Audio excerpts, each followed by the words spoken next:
Hello, everyone. My name's Sandra, and I'm 28. I live in Houston, Texas, but I'm planning to move out soon. I was in a terrible marriage for a year and a half, but I managed to come out of it thanks to my father and the police. It was all my fault. I got myself into this. If I was a bit clever, maybe I would have done the right thing and said no to that marriage. I was always this very shy and aloof girl. Didn't quite like hanging out with people. I always stayed in front of my computer, and having unlimited internet availability, I was completely engrossed in the virtual world. There were very few times I would go to pubs and enjoy a drink, but then there would be weird strangers who would approach me and try to make friends with me. But I strongly refused their offer, as they were complete strangers and they could kidnap me, for heaven's sake. My mother died when I was 6. She had an untreated heart condition. I was raised by my father. He worked as a Marine since the age of 23. He would often leave us for long journeys through adventurous waters and explore new things.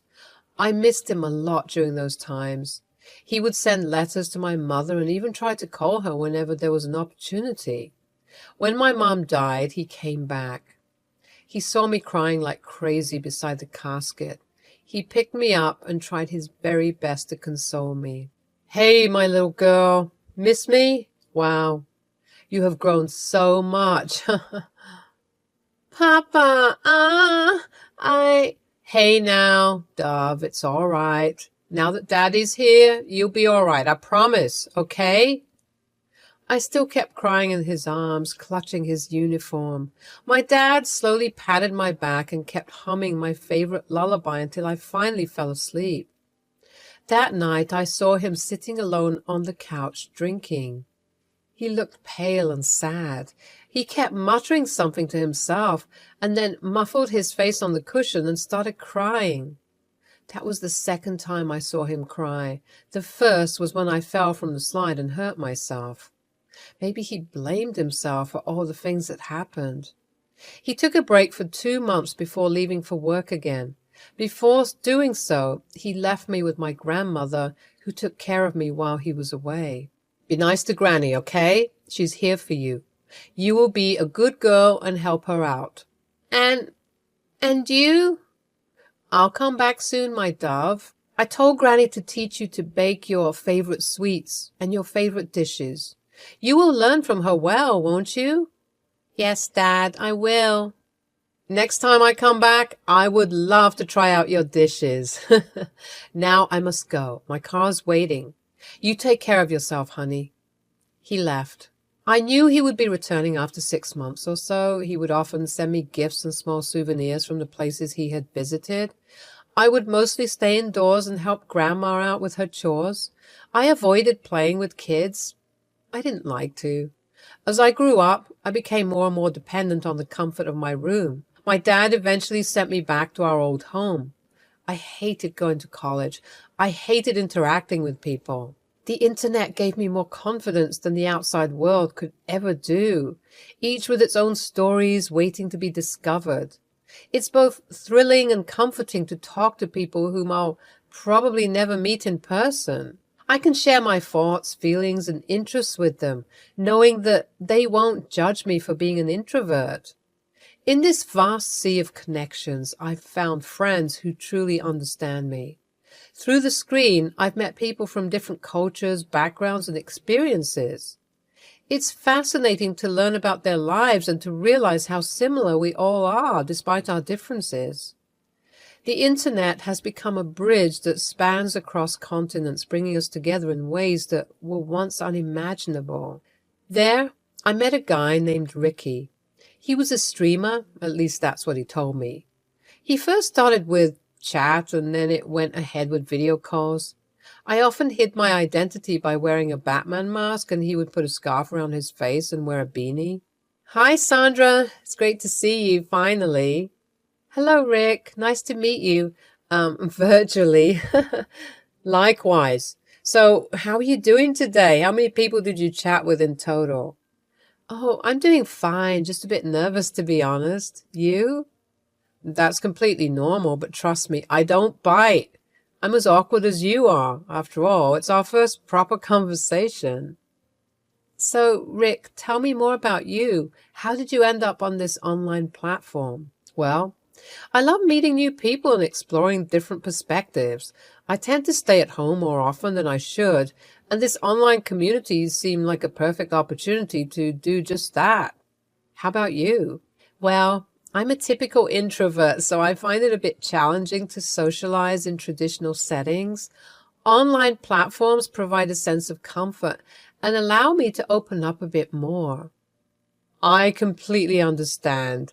Virtual connections can be surprisingly meaningful. I'm glad we crossed paths. We chatted for a while, finding common interests and sharing stories about their lives. I began to feel more at ease as the conversation flowed naturally. I never expected to feel this comfortable talking to someone online. Thank you for making it easy. It really helps.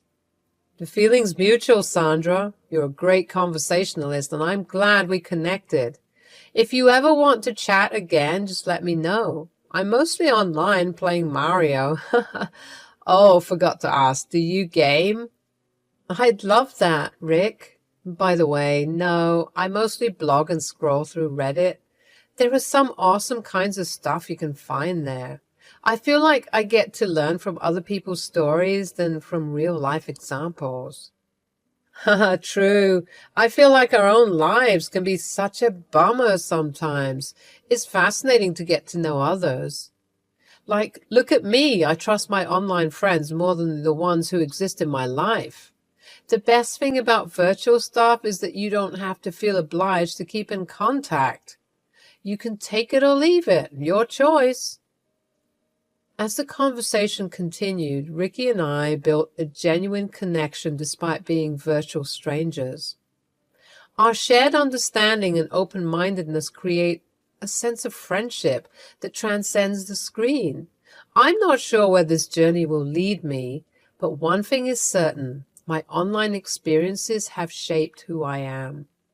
As I continue to navigate through life, I know that the lessons I've learned from my digital haven will always be a part of me. My father, on the other hand, is a very careful person. If he finds out I'm making friends who I haven't even seen, he would get super pissed.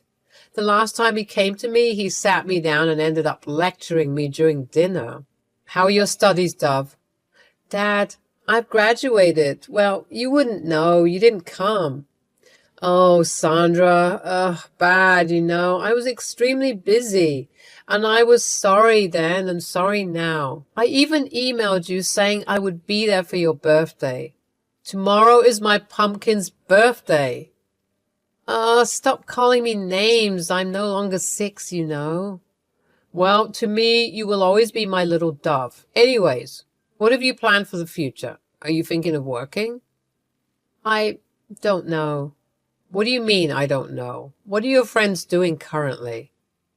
I do not have any friends. What?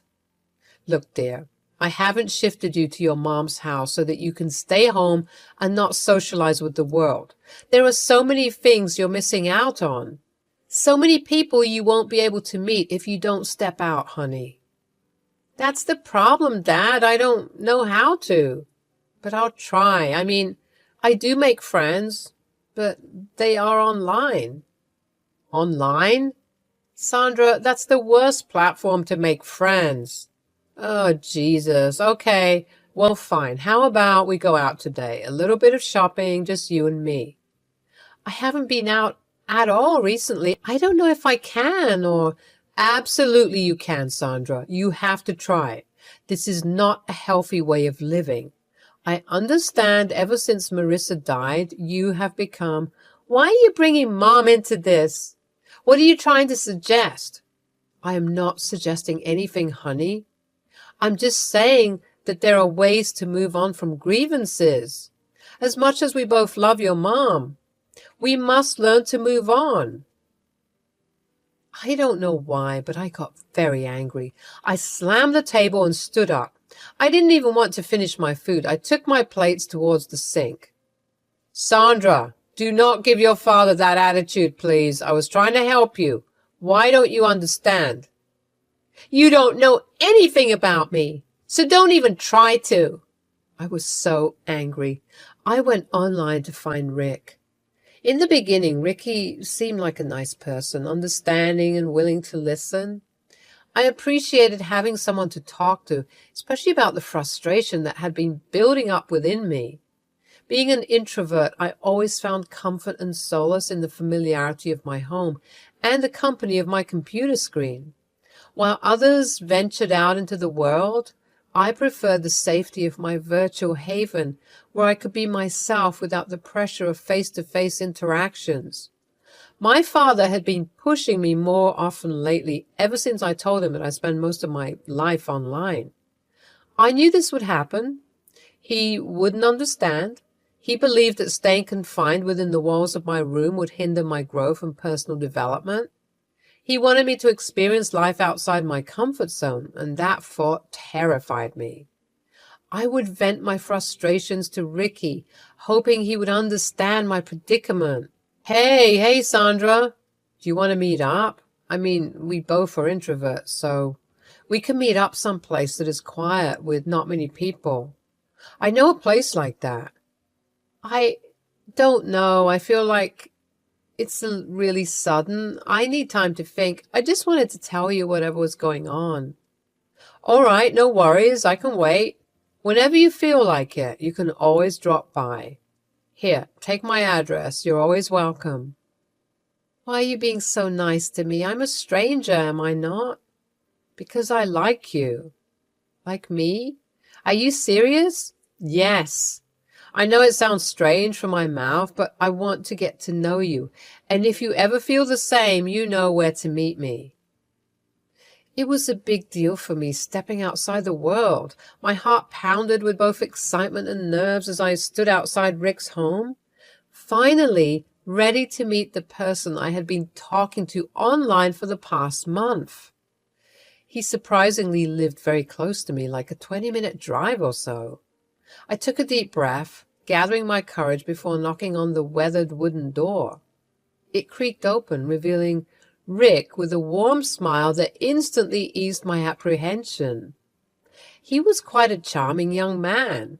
His home might not have been what one would call complimenting at first glance, but there was something endearing about it. It exuded a sense of authenticity and the lived-in charm that made it feel welcoming.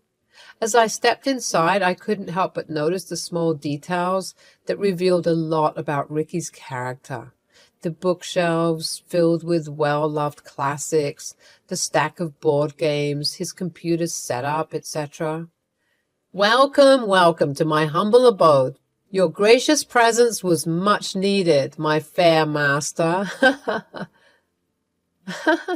Some game language I probably won't understand, but thank you. This is quite a cozy place. Do you live alone? Nope, my fair princess. I live with my mom. She lives downstairs. I have the top floor all to myself. Come, I'll show you around. We spent the day talking, laughing, and discovering even more about each other. Meeting in person added depth to our connection, and I felt a newfound appreciation for the person behind the screen. Rick was just as kind and genuine as I had imagined, and his quirky sense of humor only made me like him more. As the sun dipped below the horizon, Rick suggested we take a stroll outside, and I agreed without hesitation. As we wandered along the nearby park, the conversation flowed effortlessly, and my initial nervousness transformed into a feeling of comfort and ease. Being with him in person felt like an extension of our online chats, but with an added layer of intimacy that only face-to-face interactions could bring. Wait, are you telling me you didn't celebrate your birthday? Yeah, I didn't feel like it. Plus, my dad was really mean. I didn't know how to face him after the argument we had. Oh, I'm so sorry that it happened. I'm sure he'll come around. He's your father, after all. I made a mistake. I trusted him too much. I felt like his words were honey, but I didn't realize that I was just like one of his games. When we started to date, he became an overly possessive and jealous boyfriend. He would always make me talk to him on the phone or online. If I ever tried to chat with anyone else, he would get angry. He kept saying that he loved me a lot and wanted to protect me. I believed him. Why did I believe him? As our relationship grew stronger, it became apparent that his mother didn't approve of me. It was disheartening to know that she harbored such negative feelings towards me, someone she hadn't even met in person. Her disapproval weighed on me, and I couldn't help but wonder why she couldn't see the love and care we had for each other. Rick's close relationship with his mother was evident, and he often referred to himself as a mama's boy. While I respected the bond they shared, it also created a sense of distance between us. I understood that family was essential to him, but I couldn't help feeling like an outsider trying to navigate the complexities of his mother's disapproval. The strangest thing ever, though, was that his mother low-key wanted us to marry off. She knew I had no one in the world, and my father doesn't stay with me. She probably thought I would be a great servant to her needs. Not every parent is perfect. Look at your dad, for instance. At least my mother cares about me. Please, Rick, you know when you talk like that, it really hurts. Then, you know I'm the only one for you right now. Your dad doesn't love you. I do. So stop complaining so much about my life and try to compromise. We had a secret marriage. Ricky didn't allow me to invite my father, saying that he would never approve of this wedding. He successfully brainwashed me into thinking that my dad doesn't love me. I silently got married to him. I knew I have landed myself in dangerous waters. But I was a weak character. Call me a lame woman, but my personality was molded by my surroundings, and I blame myself for not trying. After a few months of marriage, I began to see a side of his mother that I had never expected. One that was filled with cruelty and malice. She seemed to take pleasure in torturing me emotionally, making me question my worth and leaving me feeling broken and defeated. It started with subtle comments and passive-aggressive remarks, chipping away at my self-esteem bit by bit. I tried to brush it off, believing that her disapproval would fade with time, but instead it intensified, turning into a full-blown campaign of emotional torment. What is this? Do you call this food? You expect my boy to eat this atrocity? Go make it again, stupid girl. Or, why is there so much dirt here? Are you blind? What a shabby girl. Or, get up, lazy girl. Take the trash out. Now. Jesus, have your parents taught you nothing? Her words cut like a knife, leaving scars that ran deep within my soul. She would question my every decision, belittle my achievements, and manipulate situations to make me feel unworthy of Ricky's love. And my amazing husband would be in his room either listening to a song or playing video games. It felt like I was trapped in a never-ending nightmare, and no matter how hard I tried, I couldn't escape her grasp. I was pent up with internal rage inside me. My own stupidity and weakness added up to that rage. How can I be so weak? I missed my dad. I was regretting fighting with him. I shouted at him and told him to leave me alone. With a heavy heart, he left a few days after my birthday. Now I was stuck here. I deserved every bit of it. One day, I was not feeling really well. I felt very feverish, so I tucked myself on the sofa. I thought maybe a nap would do me some good. I was almost asleep when suddenly a cold gush of water was violently splashed at me. I woke up extremely startled and panicky. It was Allie. She had a disgusted look on her face.